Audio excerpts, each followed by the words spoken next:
Bonjour Camille, Corentin. Merci beaucoup d'être là aujourd'hui pour répondre à nos questions dans cet épisode hors série sur votre système, votre écurie Panfou Dressage. L'idée aujourd'hui, c'est vraiment de mieux connaître votre système, vos activités, ce que vous mettez en place, pourquoi, comment, etc. On va creuser tout ça. On a pas mal de questions pour vous. Mais dans un premier temps, on a envie d'arriver à mieux vous connaître, savoir qui vous êtes, comment est-ce que vous en êtes arrivé là.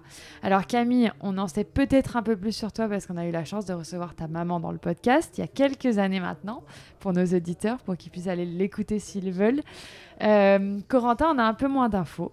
Donc je vais vous laisser la parole et vous demander tout simplement de vous présenter, nous dire comment est-ce que vous avez fait la rencontre du cheval et puis comment est-ce que vous avez tracé votre carrière jusqu'ici. Bon, alors moi, c'est plus le cheval qui m'a rencontrée. Je suis un peu tombée dans la marmite toute petite. J'ai beaucoup résisté. J'aimais surtout enfant, je suis donc enfant de professionnel.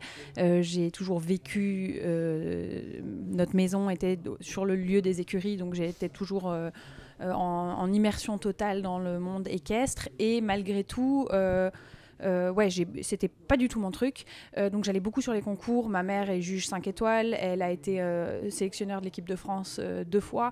Donc j'ai beaucoup suivi. J'ai toujours baigné dans le milieu, mais j'aimais les chevaux, j'aimais le dressage, mais j'étais pas du tout cavalière et j'aspirais pas à l'être.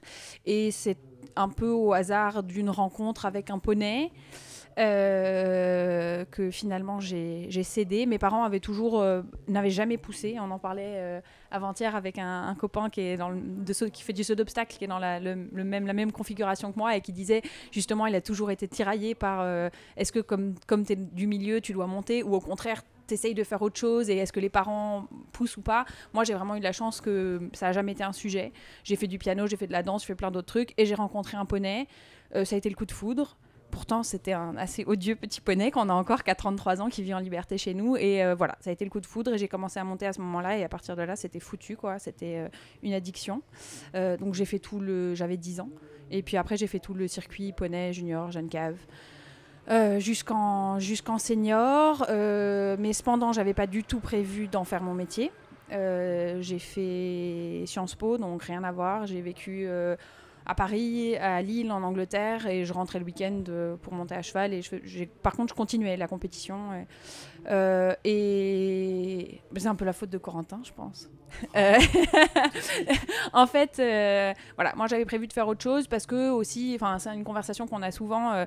On entend toujours, je pense qu'on grandit en particulier en fin de professionnel, on entend toujours comme c'est dur, que c'est difficile de gagner sa vie, que voilà, c'est des longues heures, on travaille 7 jours sur 7 et 365 jours par an et je pense que j'avais envie d'un peu autre chose et j'avais envie que les chevaux restent mon plaisir et j'avais envie de pouvoir gagner ma vie avec un métier complètement différent et pouvoir acheter des bons chevaux. Et en fait, je pense qu'il y a un moment, quand j'étais étudiante, j'ai commencé à faire du commerce, un peu comme hobby en fait, juste pour aider des copains et voilà. Et en fait, je pense que je me suis aussi rendu compte que non, c'était peut-être possible de vivre correctement de ce métier.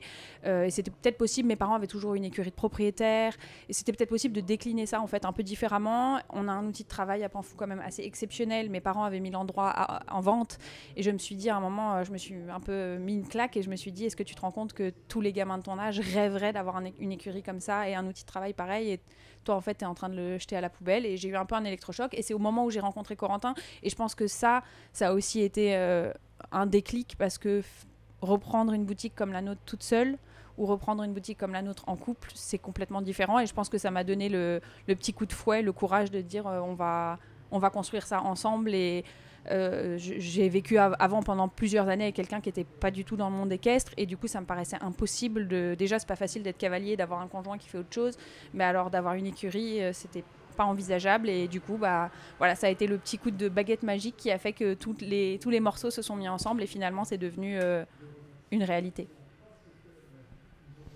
Euh, alors, pour ma part, il y a beaucoup de points communs avec l'histoire de Camille.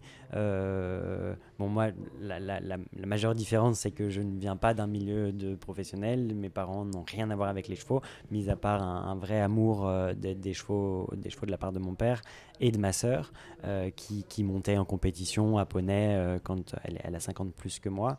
Et puis, elle a eu un poney de dressage, elle est devenue trop vieille pour le monter en compétition, donc il a bien fallu que quelqu'un le reprenne parce que quand même on n'allait pas le vendre. Et puis, de fil en aiguille, c'est pareil, je me suis mis, voilà, j'ai eu la chance d'avoir d'autres chevaux par la suite qui m'ont emmené toujours un peu plus haut et toujours un peu plus loin. Mais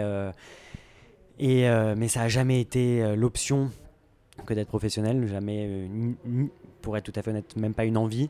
Je me suis jamais dit je vais être professionnel un jour ou l'autre, même quand ça marchait bien en tant qu'amateur. Non, jamais, jamais, jamais. Et puis donc j'ai fait des études de finance d'entreprise à Dauphine et il s'avère que entre la 4e et la 5e année, j'ai rencontré Camille, j'ai décidé de faire une année de césure parce que quand même on me le proposait, donc pourquoi pas. J'ai travaillé à Panfou pendant cette année et puis voilà, un peu comme ce que Camille vient de dire, je me suis rendu compte que c'était possible, qu'en fait une entreprise dans les chevaux, c'était une entreprise comme une autre. Je veux dire, on vend des chevaux, on pourrait vendre des...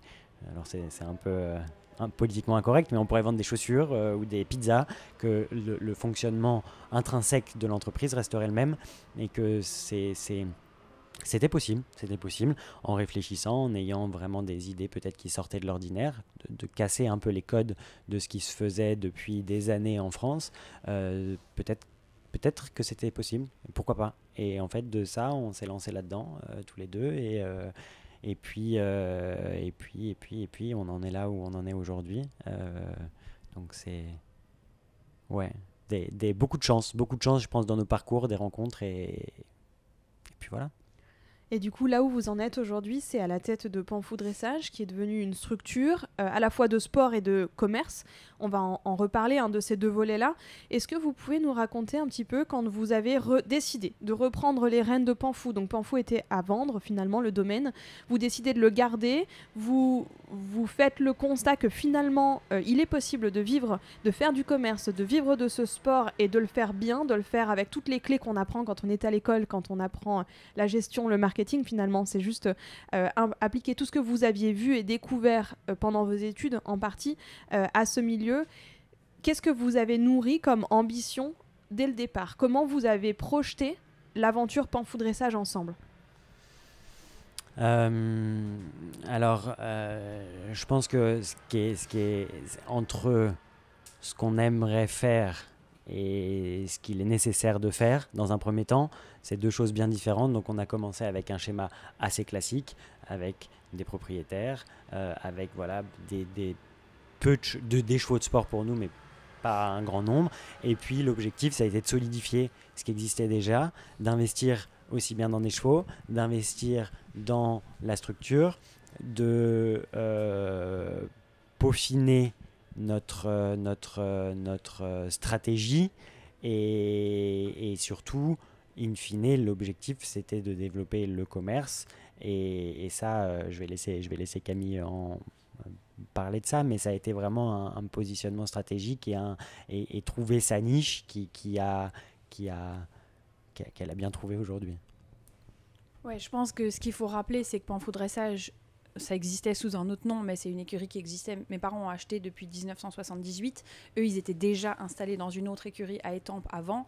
Donc, eux, ils avaient déjà leur réputation, leur expérience. Et quand ils sont arrivés à Panfou, ils ont développé un peu une différente clientèle parce que c'était géographiquement un peu plus éloigné. Mais enfin, ils étaient déjà... extrêmement impliqués dans le sport. Ils donnaient déjà des cours dans le monde entier. Ils allaient pour faire des stages aux États-Unis, en Asie. Enfin, ma mère, elle a jugé partout dans le monde. Donc, ça nous est un peu tombé. On a eu voilà, ça nous est tombé sur les genoux et on avait déjà tout. Enfin, on a eu une chance incroyable et ils ont... mes parents, je pense, nous ont donné une opportunité assez exceptionnelle parce qu'ils nous ont vraiment dit, bon, ok, maintenant, c'est pour vous et vous en faites ce que vous voulez, et ils ont toujours suivi. Donc on avait effectivement une base, on avait déjà, enfin on a eu la chance de commencer, on n'avait pas une réputation à faire de zéro, quoi. On a hérité vraiment de quelque chose de déjà extrêmement solide, extrêmement implanté, et là où on a eu beaucoup de chance, c'est qu'ils nous ont ensuite laissé la liberté de prendre les directions qu'on voulait. Au début, on n'était pas tout à fait en accord avec Corentin, parce qu'évidemment, moi, j'avais toujours vu mes parents ayant une écurie de propriétaire, et c'était pas mon truc. Moi, ce que j'aimais, c'était le concours, le commerce. Corentin, lui, il arrivait dans une écurie qui était une encore plus grosse écurie de propriétaires au Chiappe, à l'Isle-Adam. Donc ça, pour lui, c'était son schéma d'une écurie de dressage. Et moi, je voulais pas du tout de propriétaire. Donc au début, mais moi, je me suis toujours dit, bon, Corentin, il doit aussi avoir sa chance pour explorer ce qui l'inspire lui. Parce que moi, j'avais commencé mon commerce un peu plus tôt, donc j'avais déjà des idées. Et puis, j'avais vécu là-dedans. Mais je trouvais qu'il fallait aussi que lui puisse faire ses expériences et voir ce qui lui plaisait dans ce métier. Parce qu'en fait, on dit, OK, avoir une écurie, mais ça ne veut rien dire. Il peut y avoir tellement de domaines différents. Et il fallait un peu peut-être toucher à tout pour voir qu'est-ce qu'on préfère. Est-ce que c'est l'entraînement? Est-ce que c'est le commerce? Est-ce que c'est la compétition? Et je pense que voilà, on a pris le temps au fur et à mesure de faire nos choix un peu et de prendre la voie qui nous correspondait le mieux à nous. Non, et puis c'est vrai aussi que le fait, surtout quand on reprend une entreprise, d'avoir une certaine stabilité et certains fonds de roulement qui nous permet de plus ou moins dormir sur les deux oreilles dans une situation déjà stressante, c'est important. Et on sait tous, on l'a vu avec l'épidémie de Covid, le commerce, ça ne dépend pas que de nous. Il peut y avoir des événements extérieurs qui vont vraiment impacter énormément une activité qui est déjà cyclique et pas régulière. Donc c'est vrai que ça a mis du temps. Et je pense que c'était un déroulement au final, après coup, quand on regarde 10 ans plus tard, je pense qu'il a été assez intéressant. Peut-être qu'il nous a ralenti, mais qui nous a peut-être emmené là où on est aujourd'hui de façon plus sûre et moins risquée. Alors justement, est-ce que vous pouvez nous énumérer les différents pôles des activités aujourd'hui qui sont en place à Panfou Dressage? Alors aujourd'hui, il y a toujours une partie d'écurie de propriétaires qui est assez stable dans le sens où c'est pas du tout un volet qu'on cherche à développer, à la petite nuance près que d'abord la deuxième activité qui est le commerce parfois implique d'avoir des nouveaux chevaux au travail, soit avant la vente en valorisation, soit après la vente en un peu sorte de SAV, où ensuite on accompagne les gens. Et dans ce volet-là, c'est énormément de clients étrangers, en fait, qui non seulement veulent investir dans des chevaux de dressage pour faire du sport, mais qui veulent aussi avoir un pied-à-terre en Europe pour faire de la compétition. Donc nous, on a beaucoup de clients comme ça, notamment asiatiques, beaucoup des jeunes cavaliers qui veulent, qui sont peut-être performants dans leur pays, mais qui savent bien que ensuite, l'étape d'après, c'est d'être en Europe. Et du coup, là, c'est intimement lié, l'activité de commerce et l'activité d'entraînement. Donc ça c'est les deux volets à la maison qui complètent évidemment notre partie compétition à nous, donc nos chevaux de concours pour Corentin et moi, ce qui mine de rien pour équiper 2 cavaliers à haut niveau, ça représente quand même un certain nombre de chevaux parce que évidemment c'est des chevaux qu'on achète relativement jeunes et qu'on forme, donc ça veut dire qu'on a déjà chez nous une douzaine de chevaux à nous pour la compétition et puis des poulains ensuite dans les prés, donc et puis ensuite, je dirais la quatrième partie, c'est des stages à l'étranger. Et c'est encore une fois extrêmement lié aux 2 premiers volets du commerce et de l'entraînement, notamment d'élèves étrangers à Panfou. Parce qu'évidemment, on vend des chevaux. Ensuite, c'est très important pour nous de pouvoir dire si les gens ont besoin d'aide avec les chevaux ou ont besoin d'un suivi, on se rend disponible. Là, Corentin, il était au Texas il y a quelques semaines parce qu'on a vendu 3 chevaux dans une écurie et qu'on trouve hyper important que si les gens ont besoin, on peut leur offrir cet accompagnement. Et puis, évidemment, qu'ensuite, je prends l'exemple de nos élèves indiens. On a 2 élèves indiens qui s'entraînent avec nous à Panfou. Donc, leurs chevaux sont basés en France en permanence. Évidemment, du coup, ça ouvre un marché pour aller faire des stages en Inde parce que leurs amis, parce qu'eux veulent l'organiser et veulent aussi nous faire venir. Donc, tout ça, finalement, est très lié. Mais ça reste le commerce, le fil conducteur de tout le reste. Alors, justement, est-ce que vous pouvez nous parler de du moment où vous avez développé l'activité à l'étranger, comment, pourquoi, avec qui est-ce que vous travaillez à l'étranger? En effet, j'avais vu sur votre compte Instagram que Corentin était au Texas récemment, l'Inde, l'Asie. Qui sont les personnes clés en fait qui permettent de créer ce système outre frontières? Alors, je sais pas s'il y a... Justement, on en parlait tout à l'heure, je sais pas s'il y a eu une réelle volonté. Je pense que ça s'est fait un peu plus au hasard des rencontres. Et c'est sûr qu'il y a... la volonté qu'il y a chez nous, c'est pas celle de vendre des chevaux à l'étranger, mais c'est de travailler. Enfin, nous, on adore voyager. On adore être en relation avec des gens qui ont des cultures, des traditions complètement différentes des nôtres.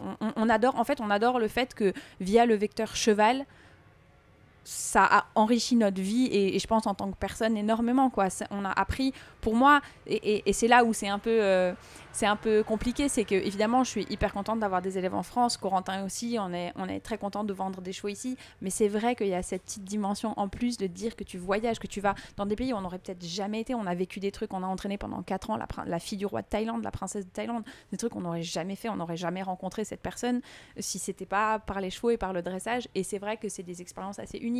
Donc pour moi, c'est pas tellement où on vend les chevaux, à qui on vend les chevaux, c'est plus sur la partie humaine et en fait ensuite c'est un peu au hasard des rencontres, et c'est vrai que on essaye de faire hyper attention, enfin je touche du bois et on n'est jamais sûr, mais on essaye de faire hyper attention d'avoir des clients contents qui ensuite vont parler de nous en bien, et que du coup plus ça va, plus c'est un peu un effet boule de neige, et on a de plus en... Enfin, je pense que si on vend un bon cheval dans un pays, bah de fait, ça peut ensuite découler vers d'autres clients et d'autres ventes. Oui, je pense que on a un bon exemple, de ce type de comment notre commerce est développé. Par exemple, je prends l'exemple de Singapour. Un jour, on reçoit un mail d'une femme qui est à la Fashion Week, qui veut prendre des cours de dressage. Donc, elle est venue pendant une semaine chaque matin à, je sais pas, 5 heures, je crois. À 5 heures, on était dans le manège 5 heures du matin, hein, à lui donner cours avant qu'elle aille bosser. Et puis, voilà, elle a passé une semaine. Mais c'était très sympathique, mais ça s'arrêtait là. Et puis, on est resté en contact. Peut-être 6 mois après, elle a dit « Ah, j'ai mon cheval qui est à la maison à Singapour, qui est un peu moins bien. J'aimerais bien envisager d'en acheter un autre. » Et puis, elle est venue ici. Non, tu l'as vendu sur vidéo d'ailleurs. Et puis voilà, elle en a acheté un qu'elle a importé, ça s'est très bien passé, elle en a parlé, on a été l'entraîner, elle en a parlé à ses copines aussi, on a rencontré ces gens-là là-bas, et puis on en a vendu un deuxième, et puis un troisième, et puis on allait donner des stages là-bas. Et ça, c'est vraiment génial, c'est vraiment comme ça, on force d'une certaine façon, on n'a rien forcé, dans notre cheminement. Ça a été vraiment, on a une éthique de travail, on a une façon de fonctionner, et on va pas se compromettre pour aller choper des pays différents ou des clients différents. C'est vraiment voilà, des rencontres. Mais après, s'il fallait dire un moment marquant, peut-être c'est plutôt pendant l'épidémie de Covid, où les gens n'ont pas pu se déplacer et où ça a ouvert un autre moyen de consommation, une autre façon d'acheter des chevaux, avec des achats sur vidéo. Ça a vraiment démocratisé ça. Et je dois dire que dans la façon de fonctionner de Camille, ça a été du pain béni pour nous, parce que c'était là où on devait être. C'était comme ça que Camille travaille le mieux, et ça a été une vraie chance pour nous à ce moment-là. Ouais. Sur votre site internet, vous avez souligné notre équipe propose de vous accompagner de A à Z dans le processus d'achat. Notre objectif, assurer lisibilité et transparence afin de trouver le cheval idéal dans des conditions optimales. La question de la transparence, elle est assez fondamentale et aussi assez difficile finalement. Est-ce que c'est un point essentiel pour vous, un de vos facteurs clés de succès dans Panfou Dressage, de pouvoir vraiment essayer de garantir au maximum la transparence dans le processus d'achat? Et aussi, est-ce qu'on en manque? Est-ce que c'est parce que c'est difficile? Comment vous voyez les choses? Non.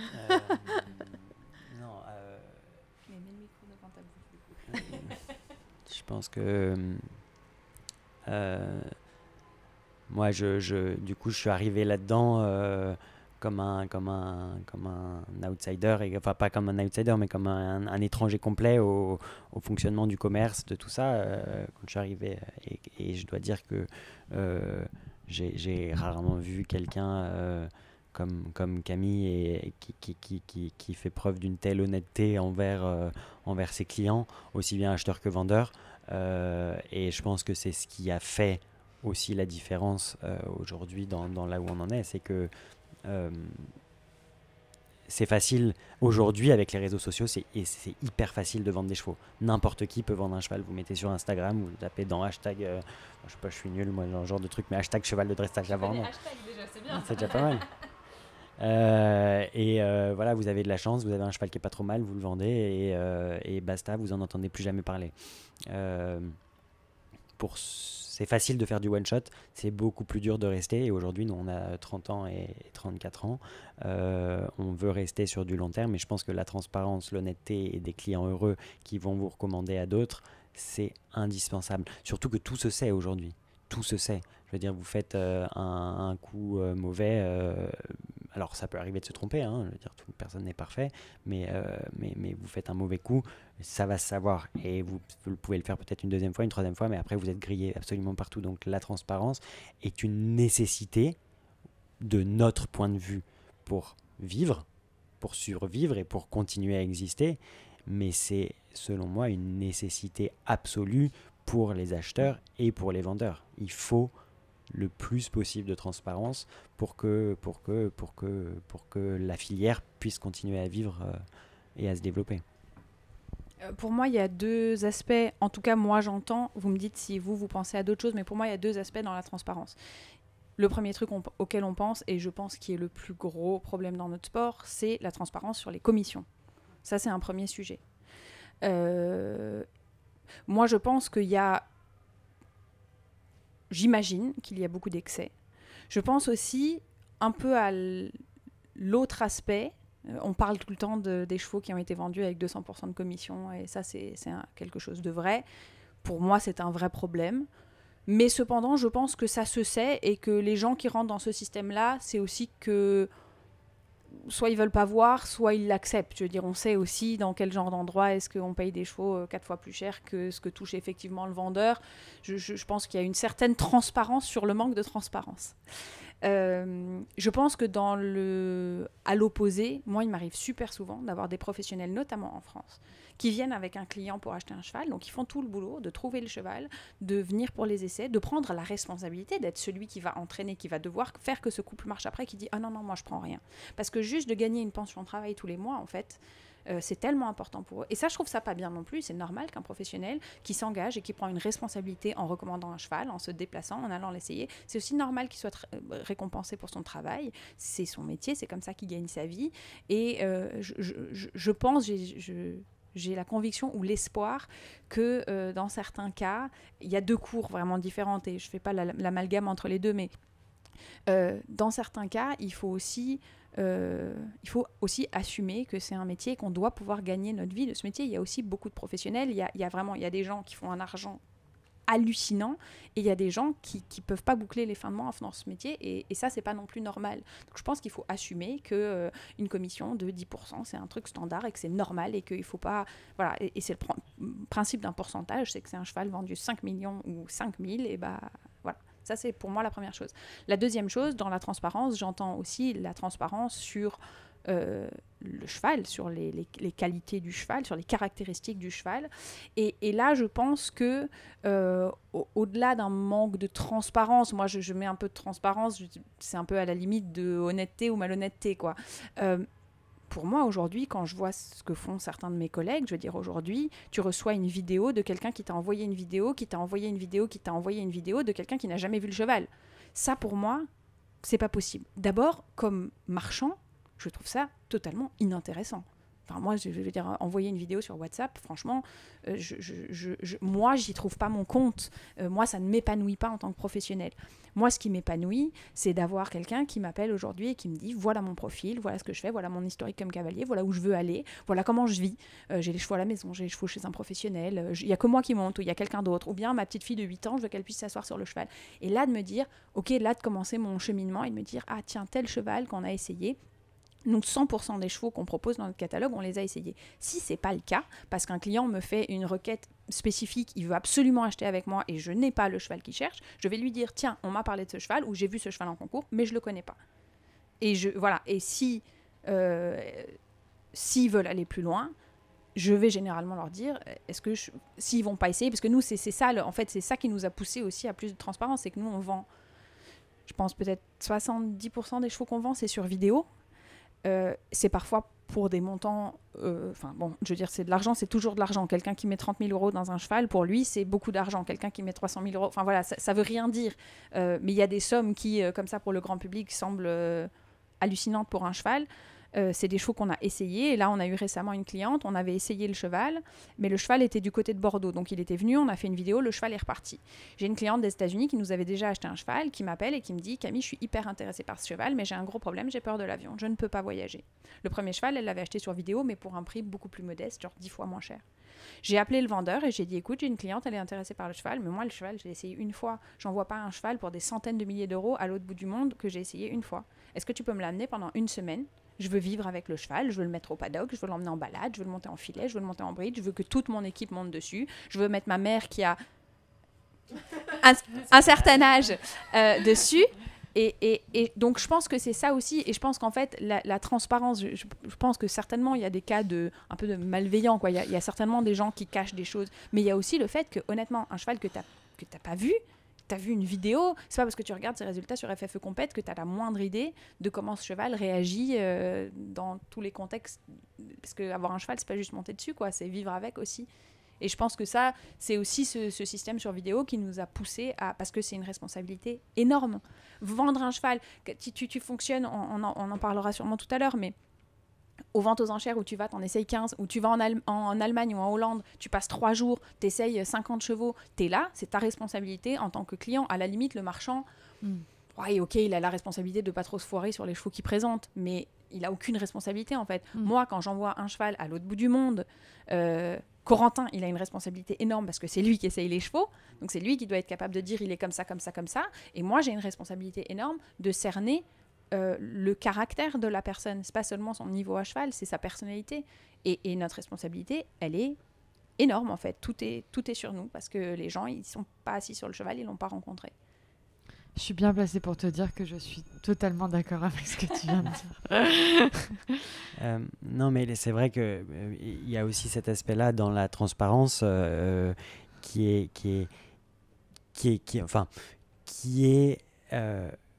une grosse partie de notre métier, c'est de décrire le cheval tel qu'il est, pour qu'il n'y ait pas de mauvaise surprise. Et ça, je veux dire, vous avez votre cheval dans votre écurie, vous avez un cheval, c'est la prunelle de vos yeux, vous allez dire il est formidable, il est formidable, il est formidable. Moi, peut-être que je vais monter dessus, je vais dire bah non, il est certainement formidable, mais il est, voilà, objectivement, il est comme ci, comme ça, et comme ça, on peut le décrire de façon le plus objective possible. Mais ça, c'est possible aujourd'hui parce qu'on a un système qui nous permet, moi j'en essaye 150, 200 par an, et donc j'ai des bases de comparaison. Certains chevaux, je les trouve plus faciles, moins faciles, et on peut les décrire de façon la plus objective possible et sans parti pris au client. Ça, je pense que c'est très important. Et je pense, juste un dernier truc pour conclure là-dessus, mais je pense que d'être transparent, c'est aussi d'être capable de dire à un client, ça, c'est pas un cheval pour toi.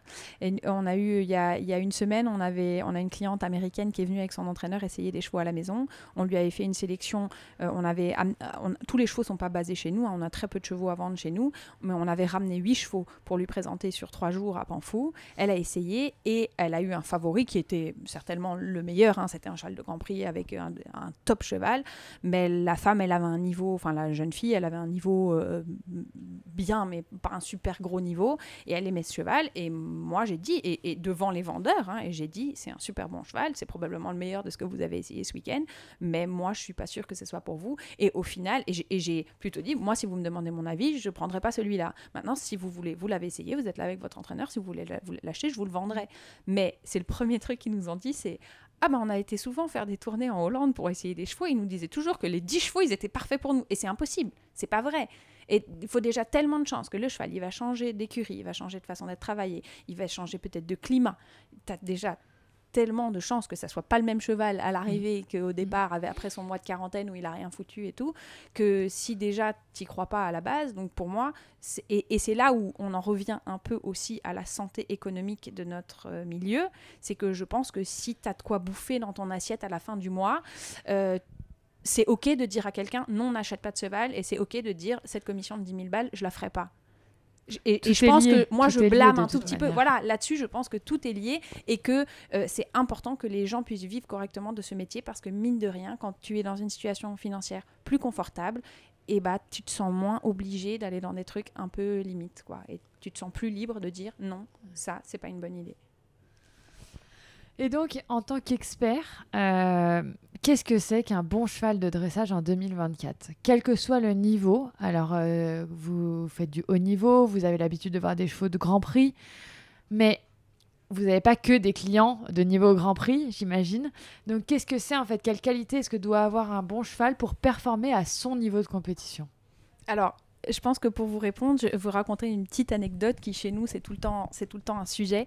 Ma mère, qui est donc entraîneur de dressage et juge, et qui a toujours travaillé dans les chevaux, qui est cavalière, qui monte encore, quand on essaye des chevaux, souvent elle est là pour les vidéos, ou bien elle regarde les vidéos, et puis elle me dit « Oh non, ce cheval, oh non, je l'aime pas ». Et moi, j'ai dit « Mais maman, il est génial ». En fait, c'est pas la question que tu l'aimes ou que tu l'aimes pas, parce que c'est pas un bon cheval. Un bon cheval, c'est le bon cheval pour la bonne personne au bon moment. Un bon cheval pour vous, c'est pas le même que le bon cheval pour moi, c'est pas le même que le bon cheval pour Corentin. Déjà, et le bon cheval, déjà, ils font pas la même discipline. Mais on peut peut-être même se mettre d'accord sur des choses. Et puis le bon cheval pour moi aujourd'hui, c'est pas le bon cheval pour moi il y a 2 ans, ou même peut-être dans 6 mois. Et ça, c'est toujours un sujet qu'on a avec ma mère, parce que elle voit intrinsèquement, est-ce que c'est un bon cheval ou pas. Et il y a plein de chevaux, moi je les vois, je me dis, il marche pas, il trotte pas, il galope pas, mais il est super brave et il va rendre quelqu'un super heureux, et quelqu'un qui a besoin d'être mis en confiance. Et je pense que c'est là aussi, et c'est, voilà, on revient un peu à notre question d'avant, et quand on recommande des chevaux à des clients, en particulier à des clients qui sont nos élèves, là je pense qu'il y a un truc très délicat, parce que quand on recommande un cheval à un élève, on ne doit pas recommander un cheval qui va être pour nous, on ne doit pas recommander un cheval qui nous plaît.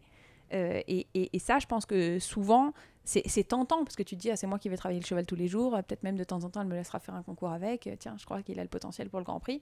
Mais en fait, ma petite dame cavalière du dimanche qui fait de l'amateur 3, qu'un jour je dresse son cheval au Grand Prix, elle s'en fout peut-être. Et c'est pas sur ce cheval-là qu'elle va se sentir en sécurité. Et je pense que ça, c'est hyper important de cibler parfaitement les gens. Et encore une fois, c'est pas qu'une question de niveau, c'est pas qu'une question d'objectif sportif, quel que soit le niveau, c'est aussi une question de personnalité. Et pour moi, ça, c'est le plus important des matchs, c'est de dire, quand les clients viennent et essayent les chevaux, je dis, est-ce que vous vous sentez chez vous ? Est-ce que vous vous sentez en confiance ? Pour moi, c'est l'élément numéro 1.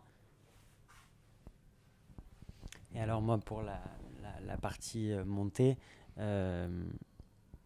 vraiment quand je suis dessus, ce que je cherche, et ce qui pour moi a le plus de valeur in fine, c'est... alors j'ai souvent voilà, des gens qui me disent ah oui, mais ça c'est pas un cheval de Grand Prix, hein, c'est pas, qui s'en excusent presque de dire ah non, il est un petit niveau, il fait que les amateurs 1, amateurs 2, je sais pas. Moi je m'en fiche, c'est incroyable, j'en ai vraiment. Ce qui m'intéresse quand j'essaye un cheval et quand on va faire les vidéos, c'est pas d'avoir un top cheval sous mes fesses. Alors oui, c'est marrant, hein, forcément, c'est mieux. Et encore, non, même pas. Ce qui est le plus intéressant, c'est qu'il soit travaillable. C'est qu'il ait envie, que je sente qu'il va essayer de me comprendre. Et que du coup, quand je vais descendre, on va pouvoir dire au client, ouais, bah, ce cheval-là, il va essayer de s'adapter à vous et il va vraiment essayer de vous comprendre. Et ça, c'est une qualité qui est assez rare chez un cheval et qui est en tout cas assez souvent recherchée. il faut qu'ils aient envie de vous comprendre et de jouer avec vous. Sinon c'est un peu plus compliqué. Et si je peux ajouter un truc, je pense que Corentin, la capacité qu'il a développée et son rôle hyper essentiel dans tout ce qu'on fait, c'est que souvent les gens, quand ils voient les vidéos, ils disent « Ah oui, mais avec Corentin, ça a l'air facile. » Mais Corentin, je pense qu'il a développé depuis 10 ans qu'on fait ça, 11 ans qu'on fait ça, la capacité, c'est un peu un caméléon, c'est-à-dire qu'il va essayer un cheval. Évidemment, c'est lui qui l'essaye, donc il l'essaye avec son expérience et ses connaissances techniques et sa sensibilité. Mais il en essaye tellement et il sait que ça peut être pour tellement de profils différents de cavaliers qu'il a en tête quand il essaye les chevaux, est-ce que ça peut correspondre à quelqu'un de plus âgé, de plus jeune, de moins expérimenté, à quelqu'un qui a peur. Et en fait, c'est là où son job est super difficile, c'est que son objectif, certes, c'est de faire la plus jolie vidéo possible pour mettre en avant le cheval, mais c'est aussi de dire attention, celui-là, si c'est quelqu'un qui s'accroche avec les jambes, il va pas être à l'aise, ou si c'est quelqu'un qui tire, il va réagir comme ci, comme ça. Et c'est là où moi je suis nulle pour faire ça, je suis incapable. Et Corentin, il arrive en une demi-heure sur un cheval, à la fin on fait un point tous les deux et il me dit ça je vois plutôt. Et ensuite il y a des chevaux où c'est facile parce qu'il y a des chevaux où tu sais qu'ils peuvent s'adapter à n'importe qui, n'importe quel contexte, mais de temps en temps je lui dis tiens, j'ai un cavalier comme ça, est-ce que tu penses que ce cheval ça peut aller? Et peut-être moi je m'étais fait l'idée en voyant la vidéo que oui c'est un super bon match, et lui il me dit mais alors pas du tout quoi, c'est pas adapté. Et surtout, je rebondis juste sur ce que tu disais par rapport à la plus belle vidéo. C'est pas si je finis la séance trempé, en train d'halter et de reprendre ma respiration, si ça nécessite ce genre d'effort pour faire la vidéo, c'est que ça va pas. C'est que ça va pas. Je veux dire, moi, je m'en fiche que le cheval, il trotte pas allongé Enfin, je veux dire, s'il faut y aller avec la cravache et les éperons pour qu'il trotte allongé à 9, alors qu'il est capable de trotter allongé à 7, et que c'est ça que le client amateur lambda va obtenir, je m'en fiche de montrer un trot allongé à 9. Vu que de toute façon, ça sera jamais reproduit.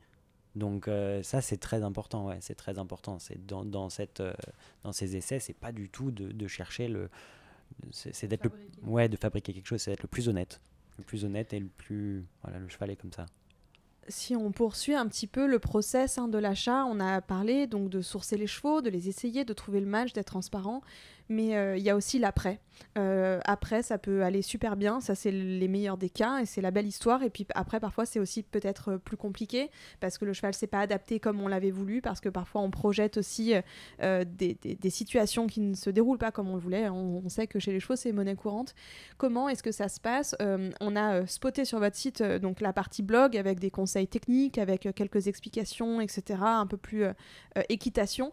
Est-ce que vous avez cette volonté de pouvoir accompagner vos clients avec aussi la partie technique, l'encadrement, le conseil? On va vous aider à y arriver.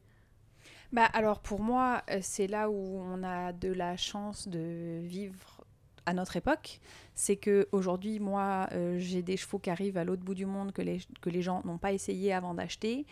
Ils m'appellent avec le moindre truc. Le lendemain, on fait un FaceTime, on fait un cours en visio. On travaille avec Pixio, on a Pixio et on voit la situation. Et évidemment, ça nous est arrivé. C'est pas sur tous les chevaux qu'on vend. C'est pas à chaque fois. La plupart du temps, Dieu merci, les gens appellent en disant waouh, il est mieux que tout ce que j'avais imaginé. Mais de temps en temps, ils nous appellent et ils disent j'arrive pas à partir au trot. Et hyper souvent, et Corentin, c'est lui qui a essayé les chevaux, et il met en visio et il dit tiens, fais un peu ça, et hop, roule ma poule et ça va. Et ça, c'est vraiment de la chance, c'est vraiment un outil quand même extra maintenant de pouvoir faire ça. Et puis effectivement, on se déplace aussi. Il y a quand même énormément d'endroits, peut-être pas partout, mais il y a énormément d'endroits où les gens ont dit, alors c'est pas forcément parce que ça va ou que ça va pas, parfois c'est juste parce que on a eu un bon feeling pendant le processus d'achat et que du coup ils se disent tiens, peut-être que techniquement ils ont aussi quelque chose à nous apporter. Mais il y a beaucoup d'endroits où on va pour faire des stages ensuite, où là, Corentin, quand tu étais à Houston, t'es monté sur des chevaux qu'on a vendus, tu les as montés toi-même et tout. Pour moi, c'est hyper important. Et puis surtout, moi, je veux que les gens se sentent à l'aise de me dire, là, j'ai eu un cheval récemment qu'on a vendu à un monsieur, on a vendu 2 chevaux sur vidéo. Il avait acheté le premier peut-être il y a 1 an et demi, et c'est le cheval de sa vie, et il est génial, c'est un cheval de Grand Prix déjà dressé et tout. Et là, on en a envoyé un deuxième, pareil, sur vidéo, et qu'il a acheté, vraiment, c'était pas tout à fait ce qu'il cherchait, et c'est moi qui lui ai vraiment dit, je crois qu'il est top, et que pour le futur, ça va être super bien. Et il m'a fait vraiment confiance en achetant quelque chose qui était peut-être pas exactement dans sa recherche. Et puis en arrivant, je sais pas, ça allait pas trop le contact et tout, et on a gardé tout le temps, on a parlé toutes les semaines, j'ai dit alors comment ça va et tout, puis j'ai dit vous avez mis c'est mort, je pense que non, essayez, nous on avait plutôt ça, changez, et voilà, tous les jours on parlait comment ça a été la séance aujourd'hui, et en fait au final hop ils ont changé de mort, ils ont mis un truc plus similaire à ce qu'on avait, et dit super, ça va vachement bien, et voilà, l'objectif c'est pas que le cheval Enfin, je pense que vous savez comme moi que surtout quand on vend des chevaux à l'étranger, généralement, c'est le truc, c'est de toute façon, ils ont payé 20 000 balles de billets d'avion, ils vont pas me les renvoyer. Et c'est comme ça qu'on a envoyé au Japon et en Chine et tout, les chevaux dont personne ne voulait, parce que tu les envoies en Chine ou en Inde, de toute façon, ils n'ont plus le droit de quitter le territoire. Alors c'est génial, tout le monde veut vendre des chevaux là-bas, parce que de toute façon, quoi qu'il arrive, entre ce que ça coûte de les renvoyer et la législation sur place, c'est pas possible. Mais ces gens-là, ils te plombent tout. Enfin, évidemment, s'ils sont pas contents, ils vont le dire. Et donc, pour moi, évidemment, jusqu'à maintenant, on n'a jamais eu de grosses catastrophes de chevaux où vraiment le cheval arrive et ils disent mais c'est pas du tout ce que je m'étais imaginé, il me plaît pas du tout. On n'a pas eu ça. Mais évidemment, je vais pas dire c'est pas tout rose, on n'est pas des magiciens. Évidemment, de temps en temps, il y a des chevaux qui arrivent et il y a un truc qui va pas. Et alors là, d'abord, moi, je suis mortifiée, je ne dors plus, surtout si je l'ai vendu sur vidéo. Là, c'est Corentin, il entend parler de ça matin, midi et soir, à l'entrée, au plat et au dessert, quoi, donc il n'en peut plus, donc il faut vite régler le problème, parce que sinon, c'est la guerre. Et alors là, c'est de trouver, ok, quel est le problème ? Est-ce qu'on monte le cheval au veto ? Est-ce qu'il faut changer les morts, la selle et tout ? Et pour moi, c'est hyper important que, je veux dire, mon job, il est fini, une fois que le cheval, ça va et que ça roule, quoi. Et là, je peux passer à autre chose. Mais tant que c'est pas le cas, il faut trouver des solutions, et ça peut aller de trucs sur le matériel, ça peut aller d'aspects sur la santé, peut-être tiens, le cheval une fois par an, j'en sais rien quoi, il a un children, un truc, un machin, et il faut continuer ça, ou bien ça peut aller jusqu'à demain je suis dans un avion et j'arrive, quoi.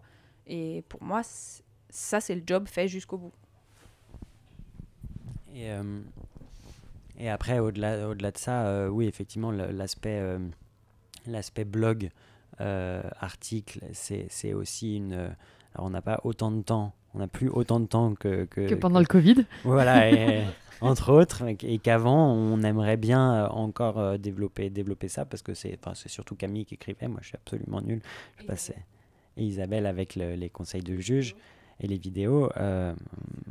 Moi je vais passer 3 heures devant une feuille blanche, je vais écrire un mot et je vais dire je suis fatigué, allez. C'est pas faux, c'est pas vrai, pardon. De quoi ? T'avais écrit beaucoup de choses sur ta feuille. C'est vrai, mais il y avait beaucoup de conneries. C'est vrai. Et beaucoup de dessins. Beaucoup de dessins. Non, je pense que le fait d'avoir effectivement des articles, des conseils, aussi bien donc les conseils de juge que les techniques de dressage de Camille, que d'autres, on a d'autres idées dans les tiroirs qu'on espère pouvoir développer par la suite pour accompagner techniquement au mieux nos clients, et pas que d'ailleurs. On insiste en tout cas pour l'instant pour avoir tout ce contenu public qui est ouvert à tous, parce que voilà, aujourd'hui c'est la décision, la voie qu'on a prise, mais c'est effectivement une volonté de renforcer la crédibilité, de renforcer la présence Panfou Dressage en France et dans le monde entier. Tous nos articles sont en anglais aussi.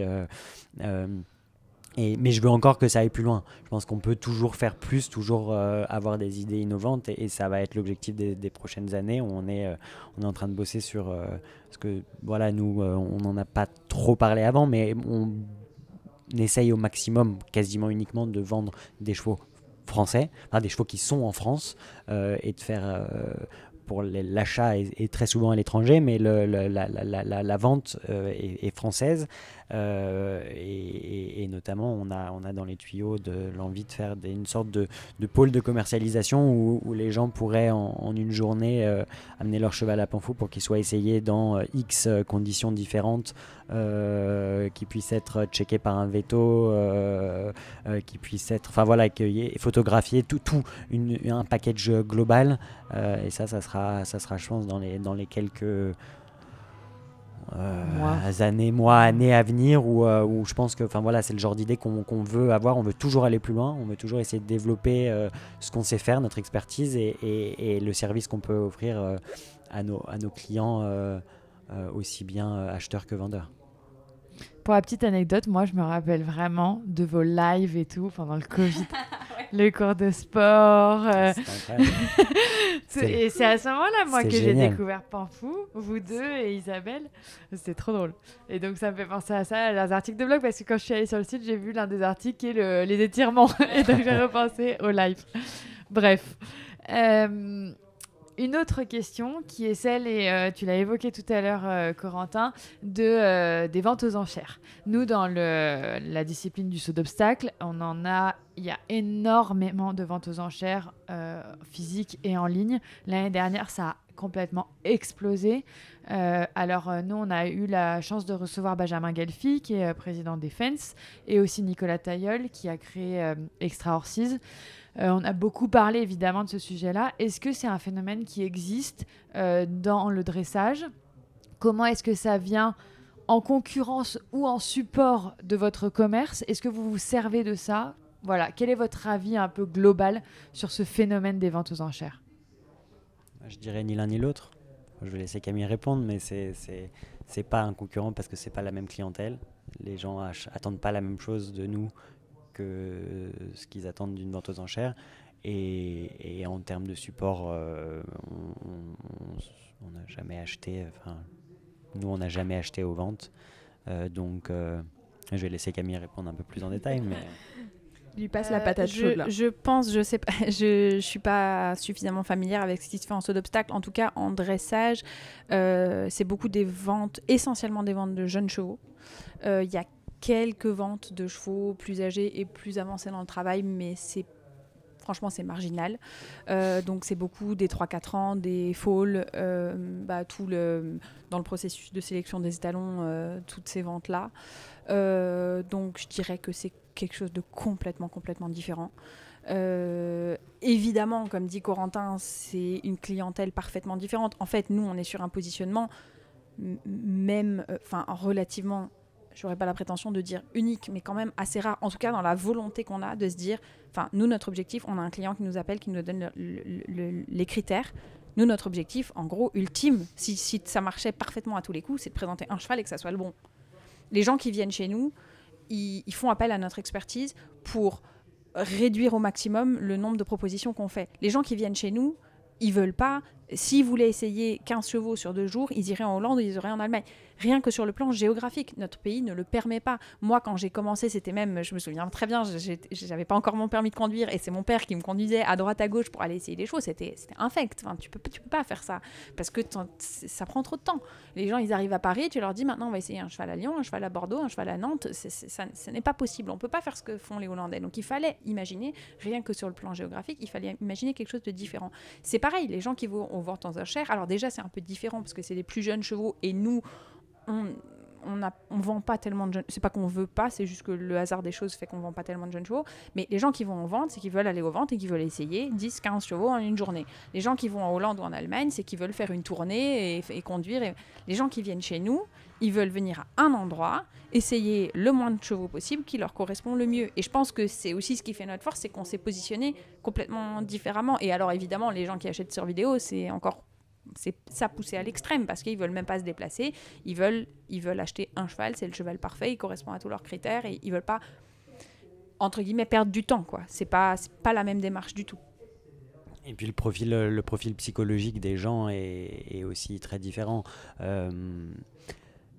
Quand même, quand vous allez aux ventes en physique, j'entends, vous exposez déjà à tout le reste de la salle et je veux dire, et vous savez très bien que le moment où vous allez lever la main, tout le monde va vous regarder, et le moment où il va y avoir le dernier coup de marteau, vous allez avoir la bouteille de champagne qui va arriver et ça va vous allez être le héros, certes de 5 minutes de l'instant, mais vous allez être la personne la plus importante de la salle à ce moment-là. Et je pense que c'est des profils psychologiques assez différents. Nous, les gens qui viennent chez nous, c'est aussi beaucoup plus peut-être de timidité, des gens qui sont plus qui n'ont pas besoin ou qui n'ont pas envie de cette exposition. Je veux dire, nous, on vend un cheval, on vend un cheval aux États-Unis. Si on communique pas, personne ne le sait. Personne ne le saura, jamais. Le lendemain d'une vente, vous avez 2 articles ou 3 articles dans la presse, 4 chevaux vendus en France. Ah, vous avez les prix, vous avez machin. Vous êtes hyper exposé. Ça plaît à des gens, pas à tout le monde. Vous avez en marge de votre activité commerciale évidemment un projet sportif individuel, chacun de votre côté. Vous faites du concours, vous aspirez aussi à évoluer, vous visez le très très très haut niveau et on pourra en reparler, on aura un dernier mot là-dessus évidemment, ce sera l'ouverture sur la fin de l'épisode de parler de Paris. Est-ce que c'est complémentaire, indissociable? Est-ce que ça peut aussi parfois être antinomique de viser à faire du sport quand on fait aussi du commerce? Bon, on va pas se mentir, je pense que l'objectif du départ, la réflexion de base, c'était comment allons-nous financer nos carrières sportives. Clairement pas avec des chevaux en pension de travail. Ça finance de payer nos 10 salariés et de payer nos 40 hectares d'écurie en Seine-et-Marne qui nous coûte une fortune, qui est un projet déjà complètement délirant, quoi. Faut déjà, je dis souvent à Corentin, j'ai l'impression d'être le hamster qui tourne dans sa roue, quoi. Tu peux jamais t'arrêter parce que déjà juste pour financer ça, c'est... Donc évidemment, le commerce à la base, je pense que tout le monde se dit ah bah tiens, je vais vendre des chevaux, ça va, je vais mieux gagner ma vie. C'est vrai. C'est sûr. Aujourd'hui, c'est le seul moyen de sortir un peu la tête de l'eau. Maintenant, dans notre discipline, c'est sûr. On n'a pas de gain en concours. On n'a pas. Bon. Il s'avère que coup de bol, ça nous plaît et que voilà, c'est peut-être qu'on n'est pas trop mauvais ou qu'on essaye de pas faire trop de conneries et ça nous plaît et on aime le rapport aux gens et on aime ce rapport aux chevaux et voilà, on aime faire ça. Mais c'est évident que aujourd'hui, on dit tu peux plus faire du sport à haut niveau. Je pense que ça remet un peu tout en question, ou en tout cas, la question se posera de qu'est-ce qu'on fait, est-ce qu'on continue ça, est-ce qu'on fait autre chose. Je veux dire, c'est sûr que demain, s'il y a plus de haut niveau, rien que la question de est-ce qu'on garde une écurie comme Panfou se pose. Ça reste la motivation première, en tout cas pour moi. Corentin, il a plein de choses qu'il aime bien faire aussi, et voilà, il est peut-être plus flexible.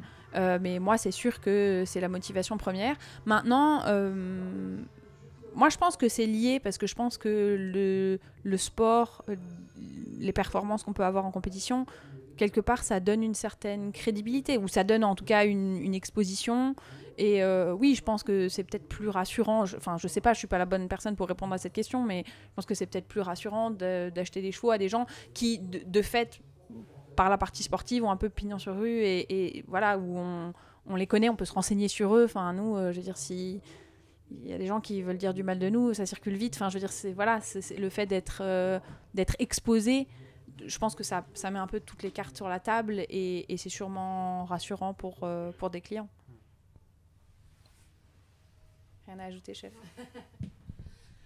Un dernier mot peut-être, comme l'a dit Lorelai, sur l'événement de l'année.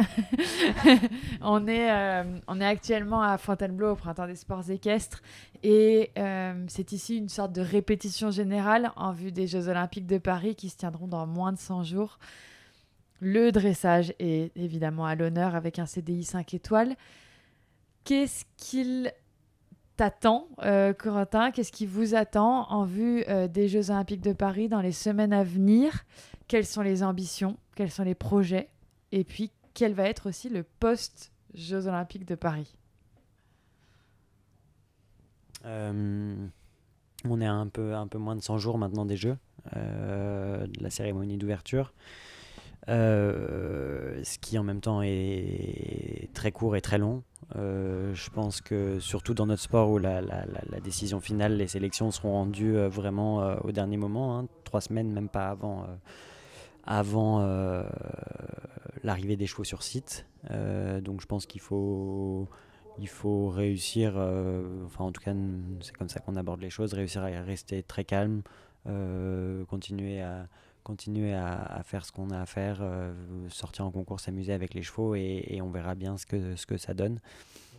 Quant au post-Jeux Olympiques, je pense qu'on a une carrière à refaire, une carrière et un manège à refaire au mois de septembre, et je pense qu'après on va bien profiter de partir un bon moment pour qu'on y soit ou qu'on n'y soit pas, partir un bon moment en vacances et penser à autre chose, parce que c'est vrai que le haut niveau, c'est c'est en même temps très chouette et en même temps c'est très C'est intense. intense, ouais, presque, j'allais dire presque destructeur. Ça a beaucoup de bons côtés et beaucoup de côtés assez négatifs quand même aussi, et qu'il ne faut pas tout idéaliser, qu'on accepte aussi pour les bons moments. Mais ouais, je pense qu'après les Jeux, en octobre, on sera vraisemblablement à l'autre bout du monde, je ne sais pas où. Non, alors le coup des vacances, ça n'arrivera pas. Ou alors ça sera 3 jours. De toute façon, après 3 jours, dans la théorie. Hein, c'est le truc qu'on dit. Et en fait, dans la réalité, moi, je dirais à Corentin, dis donc, là, du coup, ça fait 2 semaines qu'on n'a pas de clients qui sont venus essayer des chevaux. Allez, hop, hop, hop, au boulot. Hein. Ça, c'est la vérité. Merci beaucoup. En tout cas, merci d'avoir été transparent. Encore une fois, vous l'êtes à notre micro comme vous l'êtes a priori aux écuries. Je n'ai pas travaillé avec vous. Je suis pas sûre que vous achèterez un cheval un jour. mais merci beaucoup et évidemment, on vous souhaite que Panfou se développe comme vous l'espérez et avant tout ça, de pouvoir réserver beaucoup d'énergie et beaucoup d'enthousiasme à ce qui vous attend cet été. Merci.